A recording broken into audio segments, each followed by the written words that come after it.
version of Lectures from the Desk that's ever been done in the history of humanity. And the microphone was muted. Isn't that funny? Thank you, Brother Rob, for telling me you couldn't hear me. Here we go. I'm going to try to talk about this again. I'm just being hyperbolic in that expression. It's just the way life works. What do? We continue to move forward. Today on Lectures from the Desk, I want to talk about the personal development industry. It is the self-help, the personal development industry. I mean, this industry generates tens of billions of dollars annually. The books sell in the hundreds of millions every single year. The courses, the coaching programs, the retreats, the apps, the subscriptions, the seminars, the cohorts, the conferences, certifications, and the platforms built around them, all of them represent one of the most commercially successful categories of human endeavor in the modern world.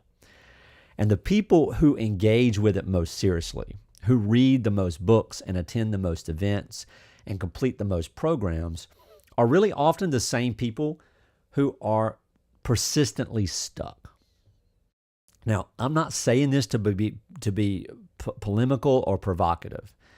I'm just saying it because there's a genuine phenomenon in this truth that's worth paying attention to and examining. If you've spent significant time and money in the personal development space and you still feel the gap between who you are and who you want to be, you are not the exception. You are the pattern. And the pattern deserves a more honest explanation than the one most of that industry is willing to offer, which is that you need more of what you have already been doing, right? And that's what they say. What I want to do is to describe the structural problem at the center of the dominant model. I don't want to dismiss the value of everything in the space, because there is literally, some extremely good value, genuine value in some of it. But I want to give you a clearer picture of what you've been working with and why the results have been inconsistent, so that when I describe the architecture later in this series, you'll have the context to understand why the architecture matters. Now, for those of you who are tuning in now, this is the repeat. The first one was just Read My Lips version. This is the actual audio version with the thing. I might keep the Read My Lips version and see what people come up with. Here in the self-help space, the dominant model in personal development is what I call the additive model. Now, I've talked about this before in other things, in the Mask series and some of the other monologues and podcasts. But here, I wanted to put it here in this lecture series because I think it's very important, especially for what we're talking about and what we're building.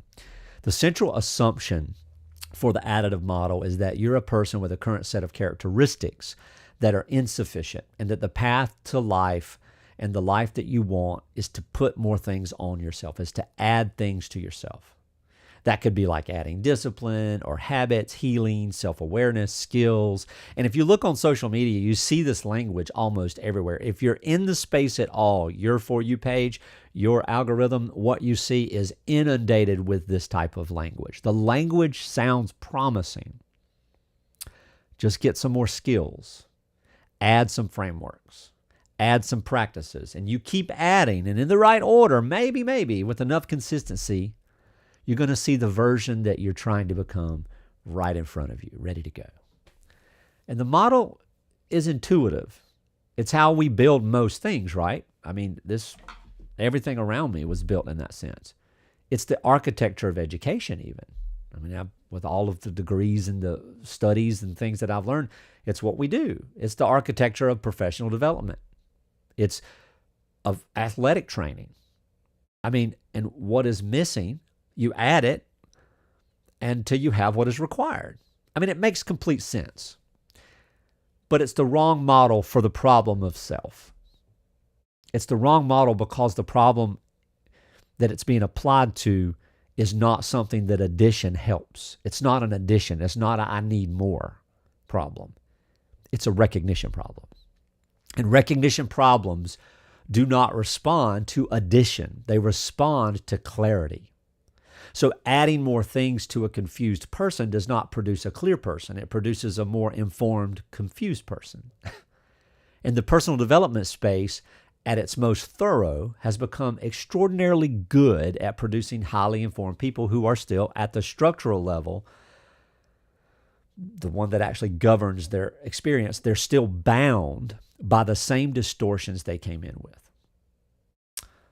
Let me describe what the additive model actually produces at its best, because I want to be precise rather than just critical. I'm not being critical. At its best, the additive model produces a person who is more capable of managing their existing identity structure. They have better habits organized around the same core anxieties. They have more sophisticated language for the patterns they have not yet changed. They have healing in specific areas while the underlying architecture that produced the wounds remains intact. They have self-awareness without identity clarity. And the result is a person who can describe their patterns with impressive precision and still repeat them with impressive consistency. I've worked with people who have done 10 years of serious personal development work, who have read extensively, attended the best conferences, used the best programs, worked with the best coaches and therapists. And yet they are still genuinely more they are more self-aware than they were a decade ago. They are more emotionally intelligent, relationally skilled, but still, at the level that I'm describing, they are still genuinely performing a version of themselves rather than living from one.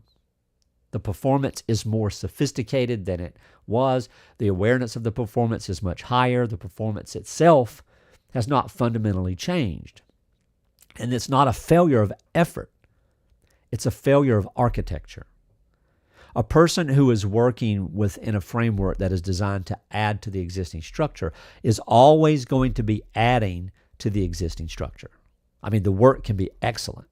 The additions can be genuine and very useful. But if the foundational question, whether the structure itself is built on something real or on something performed, is never asked, it's never addressed, the additions still sit on top of the same unsound foundation they always did. And the building gets taller and taller and taller without getting more stable.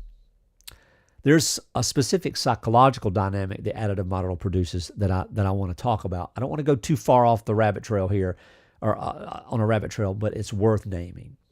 It produces perpetual incompleteness, because the additive model, by definition, positions the person as someone who does not yet have what is needed. So they need to always be looking for the next thing. There's the next add-on. There's the next level. Level up, a next book. Read, a next program, a next upsell, a next practice that will close that remaining gap. And the person who has been in this model for years develops a relationship with their own growth. Listen to this.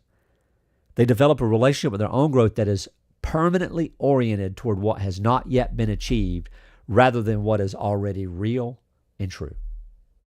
The work becomes a way of organizing the ongoing experiences of not being enough, not yet arriving, rather than the pathway toward discovering that there is already something enough to work from. I've observed this pattern. I've observed this in the pattern of how people in the personal development space talk about themselves. I mean, maybe you'll hear this. There's a particular kind of vulnerability performance that has become so common. And this is where a person describes their ongoing struggles and ongoing growth in a way that sounds honest and, is in fact, a performance of the identity of someone who is seriously doing the work. A performance just the same. The growth itself becomes the new mask. The healing becomes the new performance. And the audience of that performance, usually people in the same space, reinforces it with extreme enthusiasm. Why?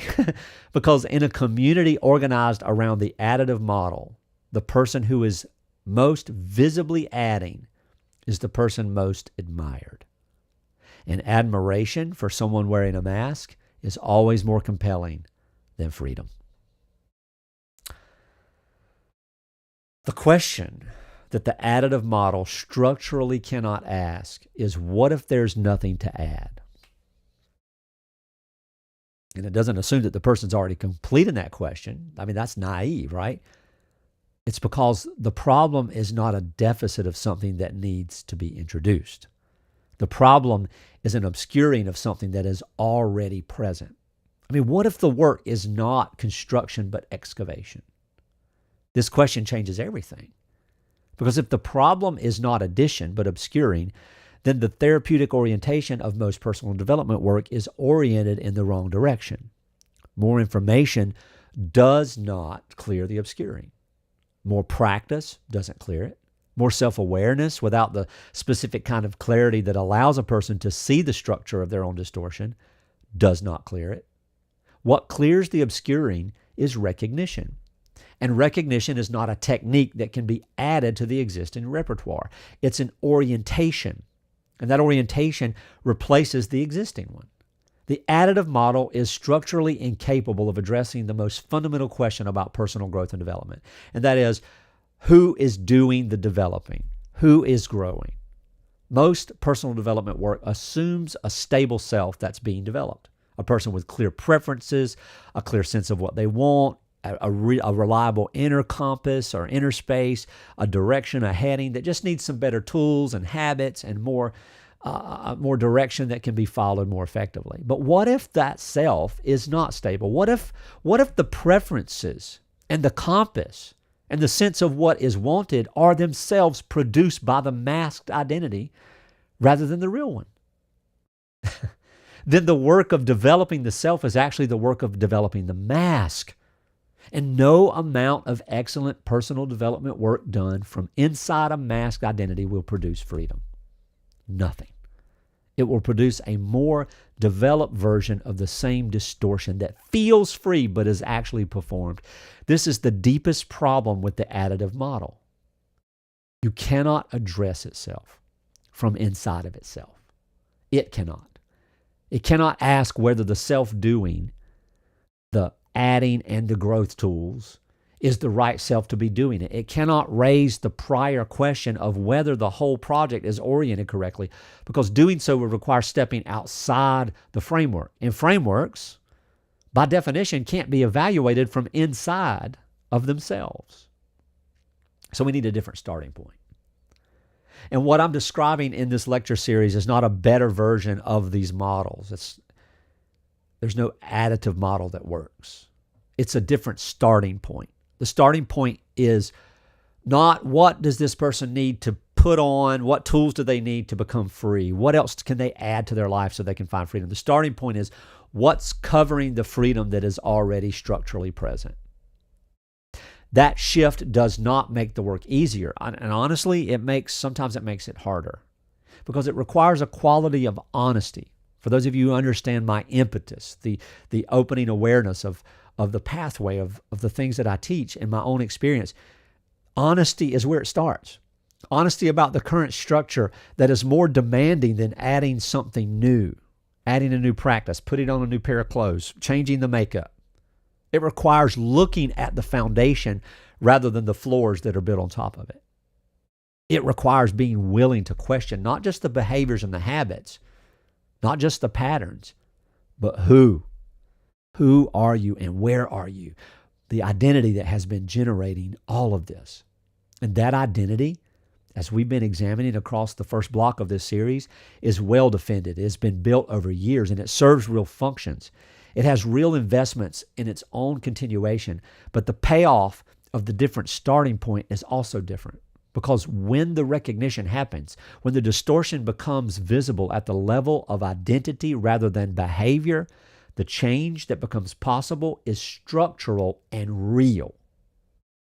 Not an improvement on the existing architecture, a replacement of the faulty foundation with something that is actually load-bearing. And a building on a real foundation behaves differently than a building on a performed one. Not just in dramatic moments.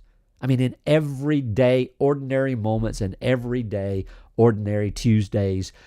That is what the rest of this series is building toward. Not more to add, not more for you to learn, not more for you to put on. A clearer view of what is already there. And the clarity, when it arrives at the right level, does not produce a better version of the performed self.